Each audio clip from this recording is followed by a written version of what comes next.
नमस्कार मंडळी, मी Monika's recipe Marathi YouTube चॅनलवर तुमचं मनापासून स्वागत आहे. कुठल्याही शुभकार्याची सुरुवात आपण गोड पदार्थांपासून करतो. मी आज माझं यूट्यूब अकाउंट क्रिएट केलेलं आहे आणि त्या अकाउंटवर हा माझा पहिला व्हिडिओ मी अपलोड करणार आहे. तर त्यासाठी मी एक गोडाचा पदार्थ तुमच्यासमोर घेऊन येत आहे. तो म्हणजे काय हे तुम्हाला मी आता सांगणार आहे. बऱ्याच जणांना माझ्या सगळ्या इन्ग्रेडियंट्सवरनं समजलं असेल की मी काय बनवणार आहे, पण ज्यांना नाही समजलं त्यांना मी सांगते की मी आज फ्रूट कस्टर्ड बनवणार आहे. तर फ्रूट कस्टर्ड बनवण्यासाठी आपल्याला काय काय साहित्य लागतं ते आपण जाणून घेऊयात. मी इथे दूध घेतलेलं आहे. हे अर्धा लिटर एवढं दूध आहे. हे म्हशीचं दूध आहे. तुम्ही गाईचंही घेऊ शकता. त्यानंतर साखर आहे. त्यानंतर हे कोमट केलेलं दूध आहे. हे कोमट केलेलं दूध का, तर हे पुढे मी तुम्हाला सांगते. ही कस्टर्ड पावडर आहे. हा लेमन येल्लो कलर मी घेतलेला आहे. त्यानंतर फळांमध्ये मी घेतलेला आहे एक आंबा, केळी, चिकू, डाळिंब आणि सफरचंद. आणि गार्निशिंग म्हणजेच सजावटीसाठी शेवटी मी थोडेसे ड्रायफ्रूट्समध्ये मी घेतलेला आहे बदाम आणि काजू. तर हे एवढं साहित्य आपल्याला लागणार आहे फ्रूट कस्टर्ड बनवण्यासाठी. तर मी हे आता दूध उकळण्यासाठी ठेवलेलं आहे. याला एक चांगली उकळी येऊ द्यायची. मग त्यामध्ये आपल्याला कस्टर्ड पावडर टाकलेले दूध हे मिक्स करायचे आहे. ते म्हणजे कसे मी आता तुम्हाला दाखवते. मी हा पोहे खायचा चमचा, 1.5 चमचा हे कस्टर्ड पावडर ह्या कोमट दुधामध्ये घालणार आहे. ह्या कोमट दुधामध्ये का, तर आपण जर थंड दूध किंवा जास्त गरम दूध घेतलं तर याच्या गुठळ्या लवकर होतात आणि त्या गुठळ्या व्यवस्थित विरघळत नाही. त्यामुळे आपण पहिले थोडंसं कोमट दूध घेऊन त्यामध्ये 1.5 चमचा इतकी ही कस्टर्ड पावडर घालून घेऊयात. आता ही चांगली एकजीव होईपर्यंत मिक्स करायची आहे.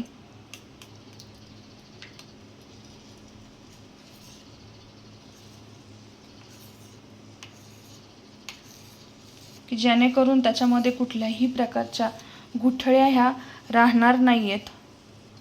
अशा पद्धतीने हे मिक्स करायचं आहे. तुम्ही बघू शकता यामध्ये एकही गुठळी राहिलेली नाही आहे. तर आपण आता हे केलेलं तयार मिश्रण बाजूला ठेवून देऊयात. आता आपल्याला हे फ्रूट्स कट करून घ्यायचे आहेत.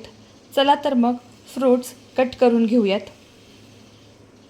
फ्रूट्स देखील कट करून झालेले आहेत आणि दुधालाही छान अशी उकळी आलेली आहे. आता या दुधामध्ये आपण तयार केलेलं कस्टर्डचं मिश्रण हळूहळू करून घालूयात. हळूहळू करून घालण्याचं कारण हे, तर आपण एकदम ते मिश्रण दुधामध्ये टाकलं तर त्यामध्ये गुठळ्या तयार होतील किंवा गाठी तयार होतील आणि त्या गाठी ह्या विरघळणार नाहीत. त्यामुळे आपल्याला हळूहळू करून हे मिश्रण त्यामध्ये ओतत जायचं आहे. एका बाजूने ते मिश्रण हलवत राहायचं आहे.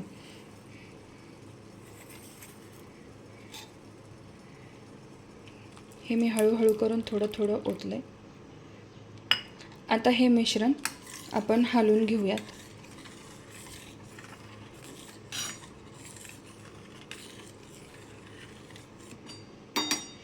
उरलेलं मिश्रणही आपण त्यामध्ये घालून देऊयात.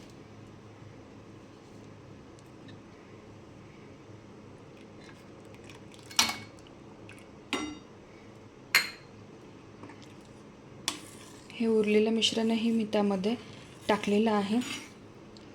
पहा दुधाला किती छान असा कलर आलेला आहे कस्टर्ड पावडरचं मिश्रण टाकल्यामुळे.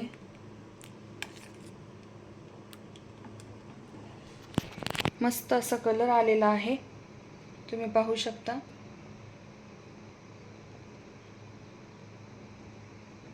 आता यामध्ये आपण साखर टाकून घेऊयात.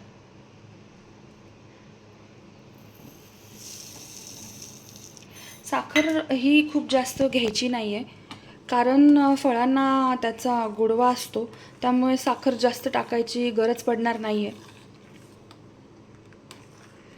तरीही तुम्हाला कितपत गोड लागतंय या हिशोबाने तुम्ही साखर कमी जास्त करू शकता. आणि फळांचं देखील सांगायचं म्हटलं तर माझ्याकडे जे जे फ्रूट्स अवेलेबल होते, फळं जे अवेलेबल होते माझ्याकडे, ते मी ते टाकलेले आहेत. याच्याऐवजी आणखीन बरीच फळं तुम्ही यात टाकू शकता, जसं की किवी झालं, पायनॅपल झालं, स्ट्रॉबेरीही टाकू शकता, पण स्ट्रॉबेरी एकदम लास्टला टाकावी लागेल त्यामध्ये.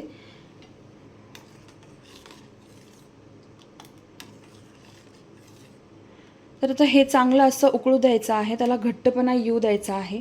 थोडासा गॅस मी मोठा करते. छान अशी उकळी येऊ द्यायची आहे त्याला. बघा किती छान उकळी येते आणि घट्टसरपणा पण आलेला आहे त्याला.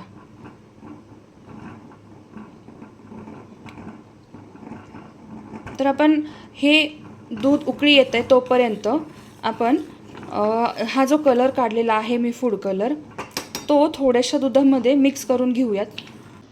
हे बघा मी असा हा येलो कलर तयार करून घेतलेला आहे. तर हा आपल्याला या मिश्रणामध्ये आता टाकायचा आहे.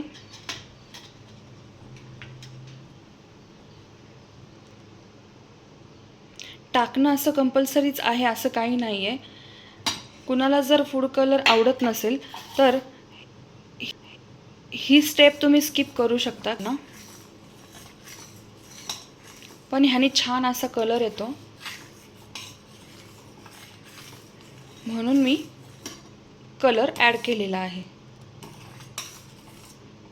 खूप छान असा कलर आलेला आहे. याची कन्सिस्टन्सी पण अशी घट्ट झालेली आहे. हे पण बॅकअप द स्पून तुम्हाला दाखवते, पूर्ण याला चिटकतं आहे. हीच कन्सिस्टन्सी पाहिजे आपल्याला. आता आपण गॅस बंद करणार आहोत आणि ह्याला थंड होऊ देणार आहोत.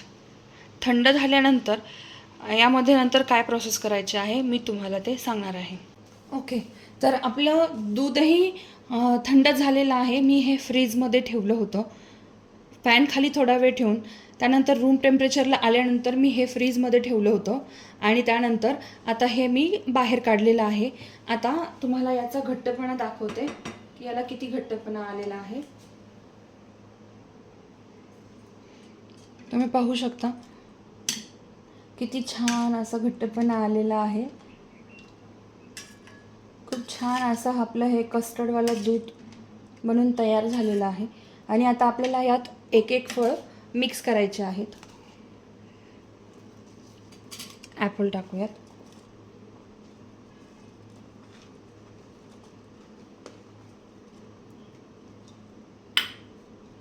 त्यानंतर डाळिंब टाकूयात.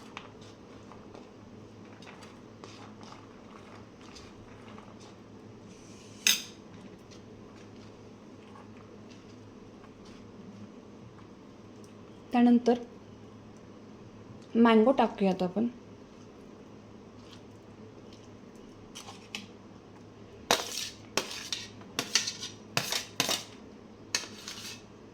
त्यानंतर चिकू टाकूयात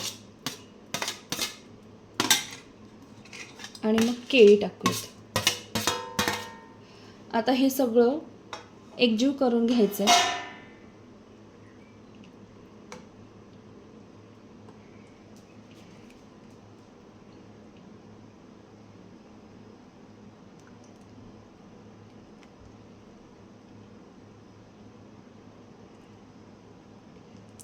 तुम्ही पाहू शकता किती छान झालेलं आहे. हे किती छान दिसतंय, असं वाटतं लगेच खावं. हे एकजीव झाल्यानंतर आपल्याला वरनं ड्रायफ्रूट्स टाकायचे आहेत.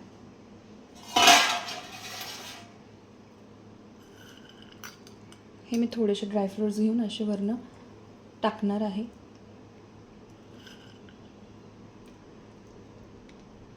जर तुमचं हे कस्टर्ड दूध खूप जास्त थंड झालं नसेल तर तुम्ही पुन्हा हे सेट करण्यासाठी फ्रीजमध्ये ठेवू शकता. पण हे माझं प्रॉपरली सेट झालेलं आहे, त्यामुळे मी आता तुम्हाला हे सर्व करून दाखवणार आहे. तर तुम्ही पाहू शकता किती छान असं दिसतंय. हे खायलाही तेवढंच चविष्ट लागतं आणि उन्हाळ्यामध्ये भेटलं तर बाप रे बाप. मज्जाच वेगळी. एकदा ट्राय नक्की करा आणि कमेंटमध्ये मला सांगा की तुम्हाला कसं वाटलं ते. माझी ही पहिली रेसिपी तुम्हाला कशी वाटली ही तुम्ही कमेंटमध्ये मला नक्की लिहून शेअर करा. आणि हा माझा व्हिडिओ तुम्हाला आवडला असेल तर लाईक करा, शेअर करा आणि माझ्या मोनिकाज रेसिपी चॅनलला सबस्क्राईब करा. सबस्क्राईब केल्यानंतर शेजारीच एक बेल आयकॉन दिसेल, त्या बेल आयकॉनला हिट करा, जेणेकरून तुम्हाला माझ्या व्हिडिओची नोटिफिकेशन तुमच्या मोबाईलवर येईल आणि तुम्ही लवकरात लवकर माझे व्हिडिओ बघू शकाल. आणि तुम्हालाही माझ्याकडनं काय बघायला आवडेल हे मला कमेंट बॉक्समध्ये नक्की लिहून पाठवा. धन्यवाद.